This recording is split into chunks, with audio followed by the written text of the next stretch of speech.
భారత్ మీద సుంకాలు ఇక్కడితో ఆగిపోలేదని ఇంకా 2 దశలు ఉన్నాయంటూ బాంబు పేల్చారు అమెరికా అధ్యక్షుడు.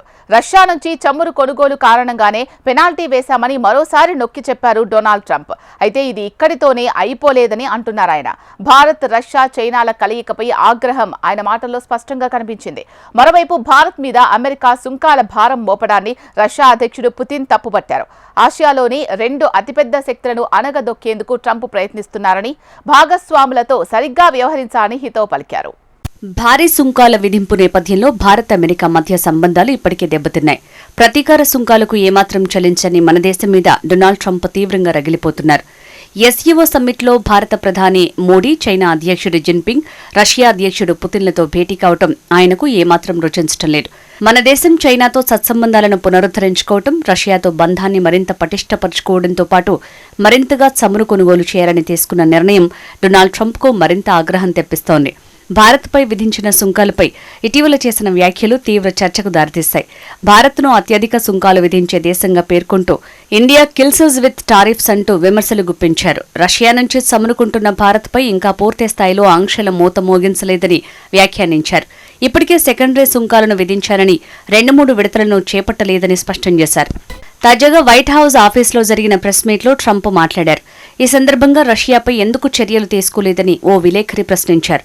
ఇండియాపై ద్వితీయ శ్రేణి సుంకాలు విధించాం. చైనా తర్వాత రష్యా చమురు కొనుగోలు చేసే పెద్ద దేశం ఇండియానే. ఇది రష్యాకు $100 బిలియన్ల నష్టం కలిగించింది.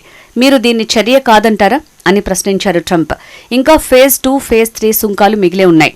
మీరేమో చర్య లేదు అంటున్నారు. బహుశా మీకు కొత్త ఉద్యోగం అవసరం అంటూ రిపోర్టర్ని ఉద్దేశించి ట్రంప్ అసహనంతో కూడిన వ్యాఖ్యలు చేశారు. రష్యా నుంచే చమురు కొనుగోలు చేస్తే ఇండియాకు పెద్ద సమస్యలొస్తాయని 2 వారాల క్రితమే హెచ్చరించినట్లు ట్రంప్ తెలిపారు.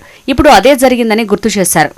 Well, I've already done that with regard to India, and we're doing it with regard to other things. And I put out a truth last night. You saw that. Would you say that putting secondary sanctions on India, the largest purchaser outside of China, they're almost equal? Would you say there was no action? That cost hundreds of billions of dollars to Russia. You call that no action? And I haven't done phase 2 yet or phase 3. But when you say there's no action, I think you ought to get yourself a new job, because if you remember 2 weeks ago I said if India buys, India's got big problems, and that's what happened. So don't tell me about that. మరోవైపు America అధ్యక్షుడు Trump భారత్పై విధించిన సుంకాలపై Russia అధ్యక్షుడు Vladimir Putin తీవ్రంగా స్పందించారు. భారత్, చైనాలు భాగస్వాములని పేర్కొంటూ వీరి ద్వైపాక్షికాన్ని బలహీనపరిచే ప్రయత్నం చేస్తున్నారని ఆరోపించారు. ట్రంప్ పరిపాలన ఆసియాలోని 2 అతిపెద్ద శక్తులను అణగదొక్కేందుకు ఆర్థిక ఒత్తిడిని ఒక సాధనంగా ఉపయోగిస్తుందని విమర్శించారు. అతిపెద్ద జనాభా ఉన్న భారత్, చైనాలు శక్తివంతమైన ఆర్థిక వ్యవస్థలు. ఆయా దేశాలకు ప్రత్యేకమైన రాజకీయ వ్యవస్థలు, దేశీయ చట్టాలున్నాయి. టారిఫ్లతో వారిని శిక్షించే ప్రయత్నాలు చేస్తే అవి ఆ దేశ నాయకులను క్లిష్టతరంలోకి నెట్టేస్తాయి. ఈ క్రమంలో వారిలో ఎవరైనా బలహీనపడితే అతని రాజకీయ జీవితం ముగిసిపోతుంది. ఇరు దేశాల చరిత్రలో వలసవాదం వంటి కష్టతరమైన కాలం నడిచింది. వారి సార్వభౌమాధికారంపై చాలా కాలం పాటు పన్ను విధించారు. ఇప్పుడు వాటన్నింటికీ కాలం చెల్లింది. ఇంకా వాటిని అణగదొక్కేలా మాట్లాడటం సరైంది కాదు. భాగస్వాములతో మాట్లాడేటప్పుడు సరైన పదాలు ఉపయోగించాలని పుతిన్ పేర్కొన్నారు. భారత ప్రధాని మోడీ, రష్యా అధ్యక్షుడు పుతిన్లు ద్వైపాక్షికంగా భేటీ అయిన సంగతి తెలిసిందే. ఈ క్రమంలో ఇరువురు అధినేతలు ఒకే కారులో కొంత దూరం మాట్లాడుకుంటూ ప్రయాణించారు. ఈ క్రమంలో వారు ఏం మాట్లాడుకున్నారనే దానిపై సర్వత్రా చర్చ జరిగింది. దీనిపై పుతిన్ స్పందించారు. అదేం పెద్ద రహస్యం కాదు. అలస్కాలో ట్రంప్తో జరిగిన చర్చల గురించి మోడీకి వివరించారని తెలిపారు. ట్రంప్తో తన సంభాషణ బ్రోకెన్ ఇంగ్లీష్లోనే జరిగిందని తెలిపారు. ఎస్ఈఓ సదస్సుకు పుతిన్ తన వాహన కాన్వాయ్ని తీసుకొచ్చారు. 10 నిమిషాలు నిరీక్షించి మరీ మోడీని పుతిన్ తన కారులో తీసుకువెళ్లారు. ఇండియా ఇప్పుడు నో టారిఫ్ ఒప్పందానికి దిగివచ్చిందని ఇటీవల చెప్పుకొచ్చారు డొనాల్డ్ ట్రంప్. తన సుంకాల వల్లే భారత్ దిగొచ్చిందని, రష్యా నుంచి చమురు కొనుగోలు ఆపేసిందంటూ అనటం. అయితే దీనిపై ఇంకా స్పష్టత రావాల్సిందే.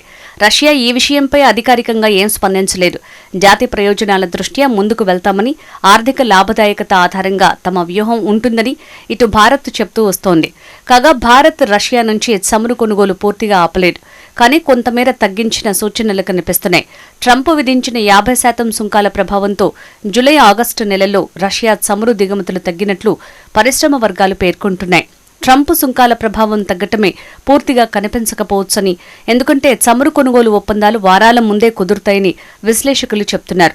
రైతులు, చిన్న పరిశ్రమల ప్రయోజనాలపై రాజీపడం, ఒత్తిడి పెరిగినా తట్టుకుంటాం అని ప్రధాని మోడీ ఇప్పటికే ప్రకటించారు. చమురు ఎక్కడ తక్కువ ధరకు దొరుకుతుందో అక్కడి నుంచి కొనుగోలు చేస్తాం అంటూ ప్రభుత్వ వర్గాలు చెప్తున్నాయి. ఇదిలా ఉంటే ప్రపంచ దేశాలపై ఇబ్బడి ముబ్బడిగా పన్నులు విధించేందుకు బ్రేకులు పడుతుండటంతో అమెరికా అధ్యక్షుడు ట్రంప్ సుప్రీంకోర్టును ఆశ్రయించారు. ఫెడరల్ చట్టం ప్రకారం అధ్యక్షుడికి దిగుమతులపై సుంకాలు విధించే హక్కు ఉందని పేర్కొంటూ ఈ కేసును అత్యవసరంగా విచారణ జరపాలని కోరింది. ఎమర్జెన్సీ అధికార చట్టం ప్రకారం ట్రంప్ సుంకాలు విధించారని ఇటీవల అప్పీల్స్ కోర్టు తీర్పునిచ్చింది.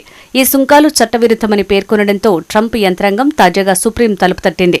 మరోవైపు ట్రంప్ విధిస్తున్న సుంకాలతో ప్రపంచ మార్కెట్లు వణికిపోయాయి. అమెరికాతో దూరం పాటిస్తున్న దేశాలు, మిత్రదేశాలు ధరలు పెరుగుతాయని, అభివృద్ధి మందగిస్తుందని భయాందోళనకు గురయ్యాయి. అయినప్పటికీ ట్రంప్ వెనక్కి తగ్గకుండా పన్నులతో ఐరోపా యూనియన్పై ఒత్తిడి పెంచే ప్రయత్నం చేశారు. ఈ నేపథ్యంలో ట్రంప్ స్వదేశంలో కూడా విమర్శలు ఎదుర్కొంటున్నారు. ఆయన చర్యలతో అమెరికాకు మిత్రదేశాలు కూడా దూరమై శత్రు కూటమిలో చేరుతున్నాయని ఆరోపణలు వస్తున్నాయి.